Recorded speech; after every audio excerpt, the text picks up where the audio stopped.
जैसा कि हमने पिछले वीडियो में देखा कि कैसे मिस सीयर ने मिस यूवी के अंदर एक नीडल इम्प्लांट कर दिया था, जिसकी वजह से मिस यूवी काफी ज्यादा गुस्सा कर रही थी सीयर के ऊपर और वो उसे धमकी देते हुए कहते हैं तुम शायद नहीं जानते कि मेरे पिताजी कौन है, और यदि उन्हें इस बात का पता चल गया कि तुमने मेरे अंदर एक पॉइजनस नीडल इम्प्लांट किया है तो वो तुम्हारे पूरे क्लैन को डिस्ट्रॉय कर देंगे। जिस पर सीयर उस नीडल का थोड़ा सा पार्ट एक्टिवेट करते हुए कहते हैं कि तुम्हारी जिंदगी मेरे हाथ में है, और इस नीडल और इससे एक्टिवेट होते ही उस मिस यूवी के अंदर काफी ज्यादा पेन होने लगता है। वो काफी ज्यादा जोर से वहां पर चिल्लाने लगती हैं, जिस पर मिस सीयर कहती है कि तुम्हें मेरे सामने इतना उछलना नहीं चाहिए, यदि मैं चाहूँ तो तुम्हें जान से यहीं पे मार सकती हूँ, तुम अब मेरे हाथ के सिर्फ और सिर्फ एक कठपुतली बन के रह गई हो। जिस पर ये सारी बातें सुनकर मून प्रिंसेस को काफी ज्यादा गुस्सा आता है और यहाँ पर वो कर भी कह सकती थी। फिर से मिस यूवी अपना तेज दिमाग शातिर दिमाग चलाते हुए कहते हैं कि मुझे मेरी भलाई इसी में है कि मैं इन सभी की बात मान लूं। और मिस यूवी उन सभी से वादा करती हैं, कहती है कि मैं तुम सभी से वादा करती हूँ कि तुम सभी की आइडेंटिटी किसी को भी नहीं पता चलने वाली। मुझे पता है कि तुम सभी इंसान डीमंस के ऊपर थोड़ा सा भी भरोसा नहीं करते, लेकिन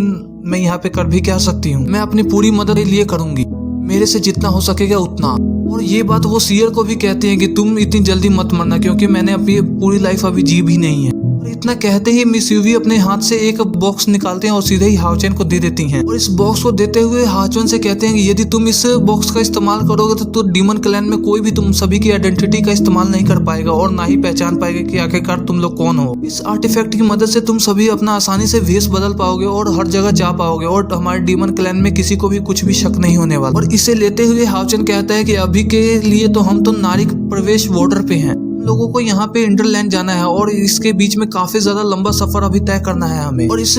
लंबे से सफर को कंप्लीट करने के लिए हमें इसकी जरूरत पड़ सकती है, क्योंकि ये काफी ज्यादा इस्तेमाल का होगा हमारे लिए। और हम जैसे ही वहाँ पे जाएंगे तो हमें वहाँ पर अपना मिशन कंप्लीट करके वहाँ से वापस लौटते हुए इसी तरफ से होके जाना पड़ेगा। रास्ते में हमारा सामना काफी ज्यादा डीमन से होगा, जिसके लिए हमें वेश बदलना तो काफी ज्यादा जरूरी हो जाएगा। और हाओचेन सबसे ज्यादा तो ये बात सोचता है कि आखिरकार ये बॉक्स हमारी डीमंस के साथ मिलने में मदद करेगा, इसकी वजह से किसी भी डीमंस को हम पे शक नहीं होगा। ये सब सोचते हुए हाओचेन काफी ज्यादा खुश होते हुए उस बॉक्स को अपने पास रख लेता है। वो मिस यूवी को वहां से जाते हुए शुक्रिया करता है और कहता है कि तुम अपना ध्यान रखना और अपने वादे से मुकरने की कोशिश भी मत करना, नहीं तो तुम्हें पता है कि हम तुम्हारे साथ क्या कर सकते हैं। और इतना कहते ही वो अपने सभी साथियों से कि हमें यहाँ से चलना चाहिए, कि वैसे ही हम सभी अपना काफी ज्यादा टाइम वेस्ट कर चुके हैं। और वो सीधे ही आगे बढ़ते हुए इस मिस सीयर का हाथ पकड़ते हुए वहां से जाने लगते हैं। और ये सब देख मिस यूवी काफी ज्यादा गुस्सा कर रही होती है, और हाओचेन को ऐसा करता हुआ देख मिस यूवी ये सब जेलसी फील कर रही होती है, और हमें ऐसा लग रहा होता है कि वो सीयर से काफी ज्यादा दुखी है और उससे जेलस कर रही हैं, क्योंकि उन्हें अब हाओचेन थोड़ा थोड़ा पसंद आने लगा था, क्योंकि हाओचेन ने अपनी जान की फिक्र ना करते हुए उनकी जान बचाई थी। और वो हाओचेन को तुरंत ही रोकते हुए कहते हैं कि तुम सभी रुक जाओ, जिस पर हाओचेन गुस्सा करते हुए कहता है कि आखिरकार तुम ऐसा क्यों कर रही हो और तुम्हें अब क्या काम पड़ गया हमसे।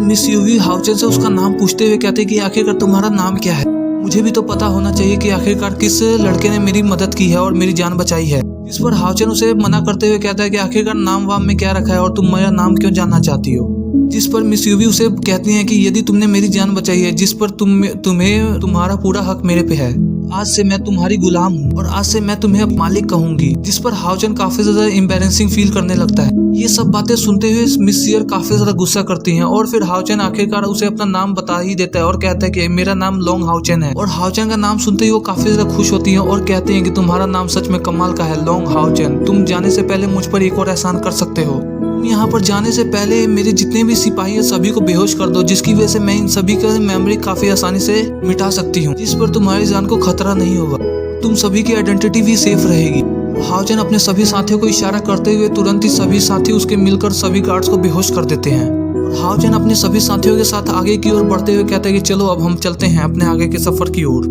हाओचेन वहां से जाते हुए मून प्रिंसेस से कहता है कि यदि तुम हमारे साथ लॉयल रही तो हम आने वाले समय में इस पॉइजन को हटा देंगे। ये बात सुनते ही मिस यूवी काफी ज्यादा खुश होती हैं और कहते हैं कि जरूर, और वो उन्हें शुक्रिया भी करती हैं। इतना क्या है, हाओचेन वहां से चला जाता है और फिर जाने के बाद मिस यूवी हाओचेन के बारे में ही सोच रही होती है कि आखिरकार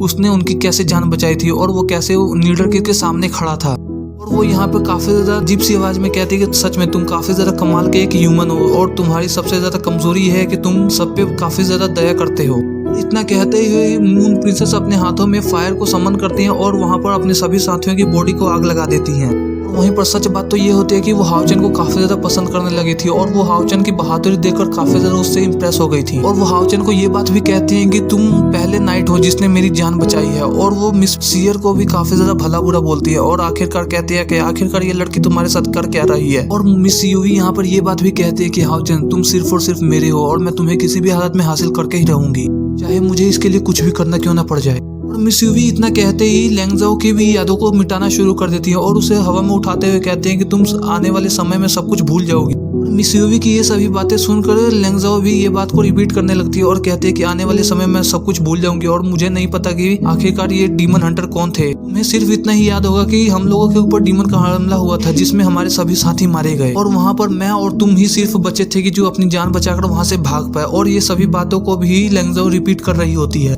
इससे पता चलता है कि मिस यूवी ने लैंगजाओ की पूरी मेमोरी डिलीट कर दी है, जो भी पल उन्होंने हाओचन और उनके सभी टीम मेंबर्स के साथ बिताए थे। और फिर सीन शिफ्ट होता है, हमें हाओचन को दिखाया जाता है जो कि एक जंगल में अपने सभी साथियों के साथ कहीं जा रहा होता है। हानियो लोंग हाओचन के पास आते हुए कहता है कि मुझे तो मून प्रिंसेस पे थोड़ा सा ही भरोसा नहीं है, क्योंकि वो डीमन है और हम सभी डीमंस का भरोसा कैसे कर सकते हैं। जिस पर हाओचन हानियो को बताते हुए कहता है कि हम उससे भरोसा थोड़ा ना कर रहे हैं, वो तो अपनी जान के बदले हमें बस ये एक तोहफा दे रही है। यदि उसे अपनी जान ना प्यारी हुई तो वो हमारे आइडेंटिटी को रिवील कर देगी और यदि वो ऐसा करती है तो उसे भी पता है कि उसकी जान के बदले क्या हो सकता है और वो जान बचाने के लिए ये सब जरूर करेगी। जिस पर हानियो हाओचन से एक और क्वेश्चन करता है और कहता है कि आखिरकार तुम्हें वहाँ से जल्दी निकलने क्यों इतनी जल्दी कोशिश कर रहे हैं। जिस पर हाओचन उसे बताते हुए कहते हैं कि आखिरकार मून प्रिंसेस का लेवल सच में काफी ज्यादा हाई है और उसे जैसे ही उसके डीमन क्लैन को खबर ये पहुंचेगी कि उसके ऊपर डीमन का हमला हुआ था तो वो सभी अपने काफी ज्यादा पावरफुल साथियों को इसके पास भेजेंगे इसे बचाने के लिए। और मुझे ये बात बिल्कुल ही नहीं मंजूर होगी कि मेरे सभी साथियों को एक हाई लेवल डीमन से फाइट करनी पड़े। इसी की वजह से मैं जल्द से जल्द वहाँ पे सभी को निकालना चाहता था। और फिर सीन शिफ्ट होता है और हमें मिस यूवी की तरफ दिखाया जो कि लैंगजाओ को संभालते हुए एक पत्थर पर बैठाती है। और फिर थोड़ी देर में ही वहाँ की पूरी जगह चेंज होना शुरू हो जाती है और वहीं पर हमें मून डीमन गॉड को दिखाया जाता है और जिसे देखते ही मिस यूवी कहते हैं कि फादर आखिरकार आप यहाँ पे क्यों आए हैं। और वहीं हमें पहली बार मून डीमन गॉड को दिखाया जाता है और वो अपनी बेटी की तरफ देखते हुए कहते हैं मिस यूवी मैं तुम्हें अपने सिर्फ घर ले जाने आया हूँ। और इसके साथ ही हमारा ये एपिसोड यहीं पे खत्म हो जाता है।